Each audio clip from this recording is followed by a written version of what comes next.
Once upon a time, there lived two families, which are the Imafidon family and the Iwinosa family. The Imafidon family consists of Mr. and Mrs. Imafidon, Nosa, their first child and eldest son, Omoye, the second child and only daughter, and Osahon, the second son and last child. The Iwinosa family consists of Mr. and Mrs. Iwinosa, Uyi, their first child and only son, and Oghoghho, the second child, only daughter, and also the last child. The Imafidon family and the Iwinosa family lived not so far from each other and have also been very good friends for years.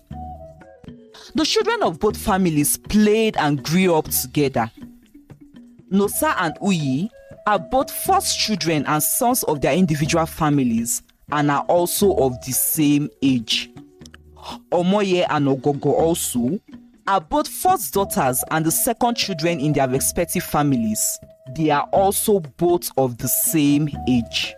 And so, with these similarities, Nosa and Uyi became close friends, and so also was Omoye and OGHOGHO. But Omoye and OGHOGHO were not just close, they became best friends, and the bond between them grew strong. They did things together and shared secrets.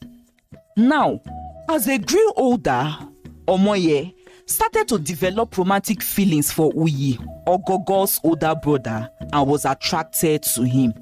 However, this was one thing she could not tell her friend OGHOGHO about, as she feared that OGHOGHO might react negatively about it. And so, subconsciously, Omoye began to act different than the usual whenever she was around Uyi. Whenever Omoye visits the Iwinosa's house, she would sit closer to Uyi instead of sitting with OGHOGHO, who is her friend, and would laugh at everything Uyi says, even if what he had said is not something to laugh about. And if it was Uyi who visits the Imafidon house because he wanted to spend some time with Nosa, just the way Nosa also does, Omoye would stick around her brother and Uyi, so she could steal glances at Uyi from time to time till he leaves. One day, OGHOGHO, who had now noticed that Omoye likes her brother, confronted Omoye about it. Omoye, do you like Uyi? OGHOGHO asked. What do you mean if I like him? He's your brother now, and our families have been very good friends for long, so I can't hate him, Omoye said, trying to give OGHOGHO a diplomatic response. You know that is not what I am talking about, so don't try to pretend to me, OGHOGHO said. Are you attracted to my brother in a romantic way? OGHOGHO asked again. Omoye knew that OGHOGHO knew her so well. Besides, she wasn't a good liar, at least not around OGHOGHO. And so, instead of replying and admitting that she was indeed attracted to her friend's brother, Omoye shyly covered her face with her palms, which confirmed OGHOGHO's suspicion. Well, it is okay. You do not have to be embarrassed about it. I understand you, OGHOGHO told Omoye. Omoye raised her head, relieved that her friend OGHOGHO had not reacted negatively like she had thought that OGHOGHO would. Well, I like Nosa too, and I think I may have fallen in love with him, OGHOGHO declared. Well, it was not just Omoye who is attracted to her older brother's friend and her friend's older brother Uyi. OGHOGHO also was attracted to Omoye's older brother Nosa. But OGHOGHO, being a corny girl and a little cunningly smarter than Omoye, was able to hide how she felt and also control herself and the way she acts around Nosa, unlike Omoye. Omoye was shocked to learn that OGHOGHO was also attracted to her own brother. It made her feel better anyway, and she was also relieved to know that at least she was not the only one in such awkward situation. With this, both girls looked at each other and started laughing at themselves. When they were done laughing, they decided to help each other get their brothers for the other. They planned that OGHOGHO would work and do things to make Uyi like and recognize Omoye's affection for him and bring them closer. And in the same vein, Omoye would do likewise to bring Oghoghho and Nosa, her elder brother, closer and together. We will go from being just friends to become sister-in-laws, they said happily. And so, with this their resolve, Omoye and OGHOGHO started engaging in different schemes to make their respective brothers like and fall for the one who wants them. One of such schemes was tricking either of their brothers to remain in a room alone with one of the girls, which of course is the one who is not their sister, and then pretend to have mistakenly locked the room and misplaced the key until night time. But despite all their antics and schemes, neither Nosa nor Uyi fell for it. Now, Nosa, having observed what was happening for some time, got to know and understand what his sister and her friend OGHOGHO were trying to do. He told Uyi about his observation, and together they confronted Omoye and OGHOGHO about it. The two girls opened up before their brothers about how they feel about them. Nosa told OGHOGHO that he has always seen and considered her as his younger sister because she is Uyi's younger sister and a friend of his own younger sister too, and does not in any way feel anything romantic towards OGHOGHO. Uyi also told Omoye the same thing. The young men asked their younger sisters to get rid of their attraction for them and open their hearts to other men who would love them the way they want, because to them, they would only see and would always love them only as an older brother would love his younger sister. Well, that did not go well with Omoye and OGHOGHO, as they were both already so obsessed with their individual love interests and do not see or consider them as their big brothers. And so, Omoye kept trying to win Uyi's love and OGHOGHO to win Nosa's love. After a while, when Omoye and OGHOGHO would not stop, Uyi and Nosa reported the issue to their respective parents. Mr. and Mrs. Imafidon spoke to Omoye. They told her that they recognize her feelings and do not condemn her for developing a romantic attraction towards Uyi because they are, after all, not related biologically. But that, however, that she is wrong to continue forcing Uyi to love her since he does not feel the same way about her. And so, they advise her to desist from all her schemes and antics and open her heart to love someone else. Mr. and Mrs. Iwinosa also spoke to their own daughter OGHOGHO and advised her likewise.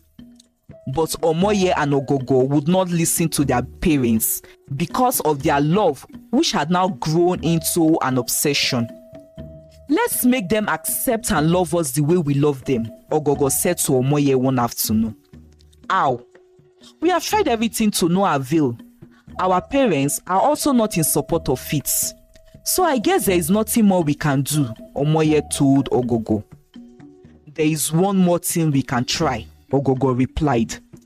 OGHOGHO told Omoye about a certain juju woman in the next village known to possess strong and potent magics that can grant and help people achieve their heart's desires. Omoye knows of the juju woman OGHOGHO speaks of because she had also heard about her. So, OGHOGHO told Omoye that they should go to the juju woman for help. But Omoye was not comfortable going to a juju woman for help, and so told OGHOGHO that it was not a good idea. However, after some days, OGHOGHO was able to convince Omoye, and together one morning, they traveled to the next village to see the juju woman, since the distance between the next village and theirs was short.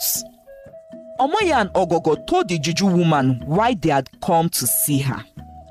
The juju woman asked them what their names were and the names of the person they love. Omoye told the juju woman her name and that she loves Uyi. OGHOGHO also said her name and said that she loves Nosa. After that, the juju woman made some incantations and then handed a separate bottle each containing a liquid substance to OMOYE and OGHOGHO. She told OMOYE and OGHOGHO that their soul with the one they love has been bound in the substance, and that they should add the substance to the meal of their love interests, and assured them that their respective love interests would love them in return, and even more than they imagined. But she warned that they must not mix up the portion, because the portions are made specifically for one person and her own love interests, and that if they give the wrong substance to the wrong person, that person and her love interests will suffer a repercussion for the rest of their life. OGHOGHO and OMOYE promised to be careful. They thanked the juju woman and returned home with the love potion. Now, because Uyi now avoids OMOYE and Nosa also avoids OGHOGHO, it was difficult for OMOYE and OGHOGHO to add their individual own juju substance to their love interest meal. They had both tried the first time but did not succeed, as Uyi would not accept the meal OMOYE offered him, and Nosa too did not accept the meal OGHOGHO offered him. Uyi and Nosa did so in order to avoid leading the girls on. After their first trial, which they were not successful at, their juju substance was now remaining only a little quantity. So they decided to use the remaining quantity wisely. And so OGHOGHO and OMOYE planned that they would help each other. I would help you give my brother the food after you must have added your own substance in his meal. And you would also help me do the same with your brother, OGHOGHO said as a solution to their hurdle. And with this plan, the two girls took the meals they had prepared earlier that afternoon to give to their brothers. When OMOYE took the food from OGHOGHO to give to Nosa, Nosa, her own brother, had already gone out. So she instructed her younger brother Osaon to keep the food safely for Nosa and let him know that it was his lunch when he returns. She warned Osaon seriously not to eat the food. Meanwhile, Nosa had actually gone to Uyi's house to meet him so that they could go visit a friend together. They had planned to do so that day, but Uyi was taking long, so Nosa decided to go meet Uyi. In the same vein, Uyi also left the house so he could meet up with Nosa as he was running late for their appointment. And somehow, they missed each other on their way. Uyi got to Nosa's house and met his absence. He was about to leave when he saw Osaon about to eat a food. I am hungry, oh. I didn't have lunch because I was in a hurry to meet up with Nosa. Please, where is your mother so that I can ask her for some food too? Uyi asked Osaon. Don't worry, brother Uyi. You can have this one. I will dish some soup and have fufu swallow instead, Osaon said, offering the food he had wanted to eat to Uyi. And Uyi ate the food.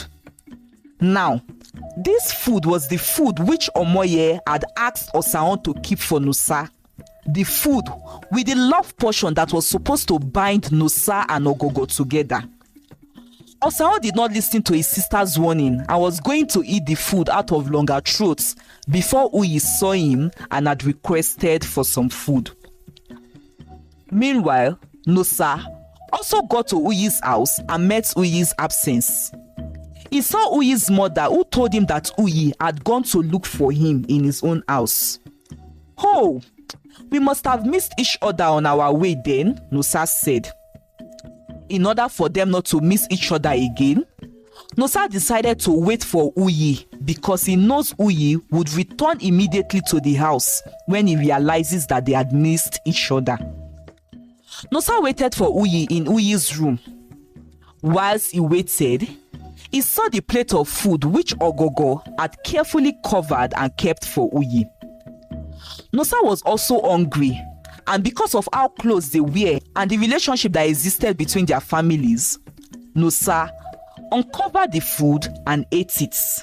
Besides, It wasn't the first time they would eat at each other's houses, and so Nusa saw nothing wrong in eating his friend's food. Just as Uyi had eaten the food with the love portion from Oghoghho meant for Nusa, Nusa also ate the food with the love portion from OMOYE meant for Uyi. This means that each brother ate the food which their own biological sister had prepared and had added the love portion instead of eating the one for the other. Please, I would have to stop here again because this video is becoming too long. Please check my next video for the concluding part of this story. Thank you for watching and see you in our next video. Bye.